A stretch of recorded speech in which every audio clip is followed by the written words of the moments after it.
India has some very good private financial services firms, but I'm told that the banking and insurance industry still has a pretty heavy government influence to it. Can you tell us about your thoughts on that, new Prime Minister? How do you think about that? I mean, the private sector would love to do, in here, would love to do more banking and insurance in India. What are the prospects for that changing? Nothing stops them from coming and doing business. There are actually a lot of private banks already in India, private insurance companies already in India, private insurance companies which are not Indian, which are already in India. So private banks which are not in India, Stanchart, one of the biggest one, has more than 100 branches in India. So nothing stops them. And it's not a hasty thing saying, all right, you're saying that nothing stops them, but does it have a backing somewhere? Is it a policy? Is it written somewhere? Yes, it is written somewhere. 2021 budget under Prime Minister Modi clearly said there are only 4 areas in which government will also be present. There is no area in which private sector cannot come in. India has actually opened up every sector. That is why even in a sector which is very sensitive, defense production, a sector which is very sensitive, space, today you have private operations. So there is no sector in India, and I'll be very proud to say this.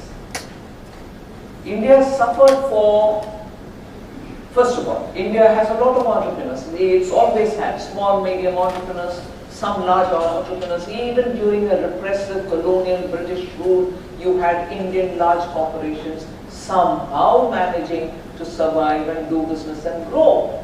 India has always been entrepreneurial, some big, some medium, some small. But,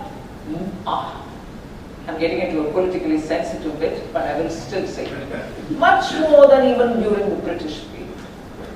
Because of the socialism that we have taken over, I don't know, pretentiously I would think, it doesn't suit the Indian temperament. And having taken it up, my God, the way in which we have controlled our businesses, regulated our businesses, license, quota, Raj, is a language that we use even today. What is it? You give them license only if you like them, or you put 1,000 conditions to give them license. Quota. You can only produce this much and not beyond. I mean, come on, he's coming to produce, you want it all and more. And you want to tell him, no, you can only produce this much. Typical socialism. And the Raj, permit Raj, you will allow him or you will not. So the beautiful package of socialism which appealed to everybody, oh my God, yes, we don't want profit-making big corporations. India ended up undermining its own capacities.